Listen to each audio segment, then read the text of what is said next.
வாட்டலூ நகரில் கடந்த சனிக்கிழமை நடைபெற்ற செயின்ட் பேட்ரிக் தின கொண்டாட்டங்களின் போது கட்டடத்தின் உச்சிப்பகுதியில் ஸ்னைப்பர் துப்பாக்கி ஏந்திய போலீசார் நிலைநிறுத்தப்பட்டிருந்தமை பொதுமக்களிடையே அதிருப்தியையும் அச்சத்தையும் ஏற்படுத்தியுள்ளது.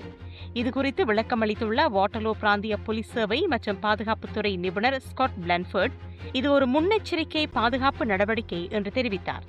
பெருமளவிலான மக்கள் கூடும் மதுபானம் புழங்கும் இத்தகைய நிகழ்வுகளில் ஏதேனும் வன்முறைகளோ பயங்கரவாத அச்சுறுத்தல்களோ ஏற்படாமல் தடுக்கவும், கூட்டத்தை மேலிருந்து கண்காணிக்கவும் இவ்வாறான ஓவர்வாட்ச் முறைகள் அவசியமானவை என்று அவர்கள் குறிப்பிட்டுள்ளனர்.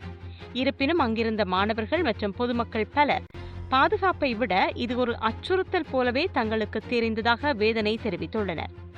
வாட்டலூ மேயர் டொரத்தி மெக்கேப் அவர்களும் இந்த நடவடிக்கையை கண்டு தான் அதிர்ச்சி அடைந்ததாகவும் முன்கூட்டியே தமக்கு இதுபற்றி தெரிவிக்கப்படவில்லை என்றும் கூறியுள்ளார்.